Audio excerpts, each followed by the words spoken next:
Hello, Pisces. Welcome to Higher Source Tarot for your financial abundance, money and career tarot and oracle card reading today. We are going to start off with some oracle cards. I've shuffled these already just to save a little bit of time.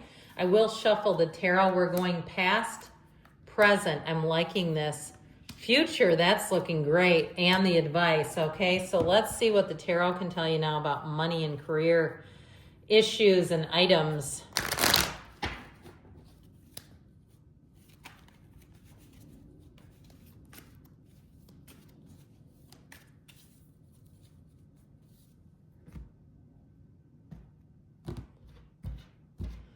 All right, in the past, you have the Five of Cups, the High Priestess, and the Queen of Pentacles. In the present, you have the Wheel of Fortune. Whew, shoot, that was a close one. The Three of Cups and the Devil. All right, in the future, we've got the Ten of Swords, the Ten of Pentacles, the Seven of Swords.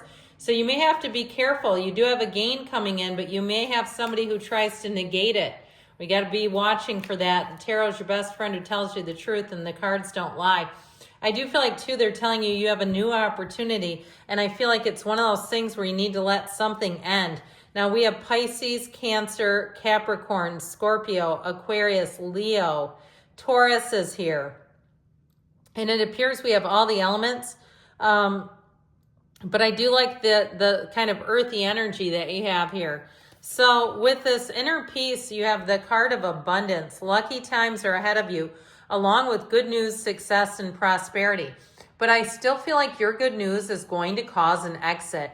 Now, you may decide to finally quit something, whether it's a gym membership that you don't use, and I'm not saying you don't use it, but if you have 3 or 4 of them, you might only use one, or some other kind of a business relationship that you decide you no longer want, or if it's somebody who borrowed money from you, or you get a gain and you tell somebody no. I feel like there's some hurt feelings there.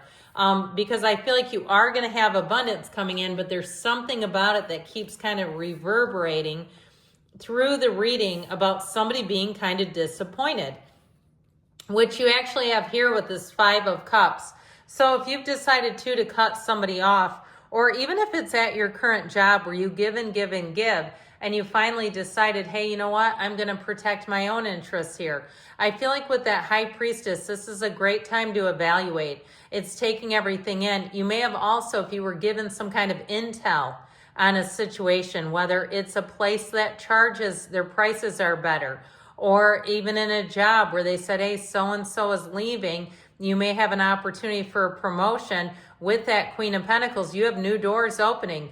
The High Priestess, though, symbolizes a new cycle starting that's going to be very balanced and brings in gains. It's a card of being and flow, but it is a card of hidden aspects. So I feel like you're going to get some information that is a blessing, but it also is a little bit feeling a little bit burdensome, like you don't want to keep things so close to the best, but that you know you have to. So you know how sometimes that is. Someone confides in you and it puts you in kind of a duplicitous situation. That's what I feel like you have. Even if it's somebody who confided in you that they're leaving a relationship and have asked you if they could rent a room from you. Okay, something like that where they're confiding some money problems and kind of involving you. And I know that's probably for only one of you on here, but I feel like you have something going on here where you're pulled into a kind of a stressful situation and getting a lot of information, even if it's something about a coworker and your boss is kind of telling you things and you say, I am not really a superior. I'm surprised they're giving me all this information. That card of purity really rings true with the unicorn. Both of these, white in the cards indicates honesty, fairness, the truth.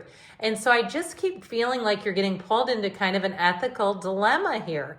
You have success, hope, freedom, healing, and magic are all available to you if you just believe. So you may decide that if something feels a bit questionable in terms of ethics, that you decide to move on.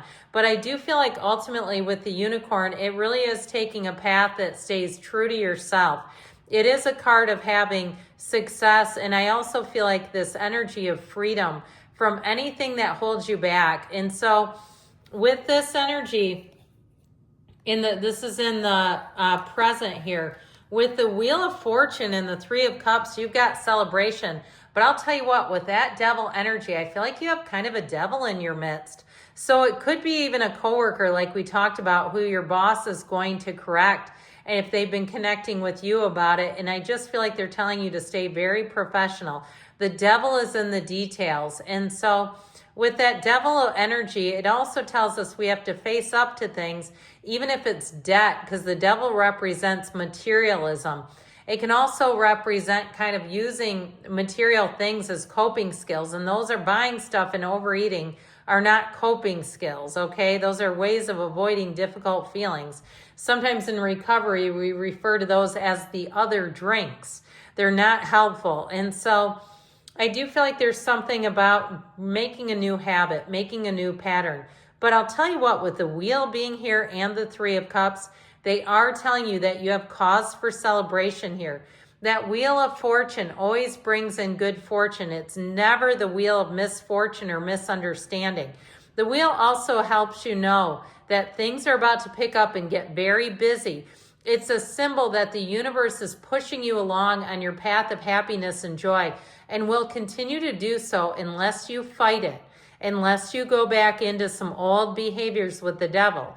Now, if you're leaving a situation that you have just outgrown, whether it's a job or maybe you're moving out, and I hear Simon and Garfunkel, or maybe it's just Paul Simon, 50 Ways to Leave Your Lover. You know, one of those deals where it's you that's actually moving on, and you felt a bit secretive. Like, I get this energy of the Seven of Swords kind of sneaking away like a thief in the night. So if it's you that's making a move, and maybe that's why I got this sort of overarching feeling of being dishonest in some way, and not feeling like you're being completely transparent. It is showing up in the cards. Somebody here, whether it's you or a person around you, there's a level of a lack of transparency. But, you know, sometimes situations call for that, right? Especially if we're leaving a job or something. But I do feel like with this in the future, you have the energy of simplicity, and I feel like things are going to get simplified. What feels like a complicated situation, more than meets the eye situation, you're finally going to get that resolved. And with the Chariot, you charge ahead with confidence. Stay strong and focused. Know that you're on the right path and that things are going to get a whole lot clearer. You're going to see information more clearly. But with the Chariot, it's law of attraction energy. And so pay attention too if you see synchronicities like white feathers. Okay, maybe one of your kids just broke open a comforter and there's feathers, or a pillow, and they're all over the place. Wouldn't that be a kick? I mean, there's easier things to clean up. But I still feel like even if you see just a single feather, it's a synchronicity for you about this reading. Well, I'll tell you what, the good news about this is I feel like they're giving somebody here a bit of a warning. Now, if you are ending something, it may be with flair and with drama that you can't manage and mitigate because it's somebody else trying to guilt trip you into staying. Now, if you are leaving a situation, I feel like you're going to be set free with that Ten of Pentacles. I do feel like you're going to be home free. The Ten of Pentacles is the wealth card, but it's great harmony. So even with these two bookending it, I just feel like whatever you're leaving behind, there's a feeling of wanting to keep you there, or there's a feeling of something that just doesn't feel like it's completely leveled up and on par. Now, like I told you, if you were the one that got put in the middle, I do feel like you're going to come out of this and be in more of a Ten of Pentacles state. Like, it will work itself out and things will get calmed down, but it may for a little while be a bit uncomfortable. Like, you knew this was going to happen and you didn't tell me, that sort of thing. So I just be aware of that. So in your advice, you have the card of the Gateway. So we have another unicorn showing up. I absolutely love this energy of the Gateway with the World. Be open to new possibilities in all areas of your life. So know that you're on the precipice of change, and you may have an unexpected offer or opportunity. It could even be somebody trying to recruit you, and that can really sting, right? When your boss says, well, without me, you would never even have that. And that's life, isn't it? You want employees to network. Or if you're moving into a new place and the old place says, hey, what about me? You have a big, shiny opportunity. And I feel like you've given whatever this old thing is everything you can give it. And it just feels like it's kind of a mind screw over here with that Seven of Cups. Okay, like sitting there and examining it further, you may find that it's just an act of futility. So good things are coming for you, Pisces. I love you, and I'll be back again soon.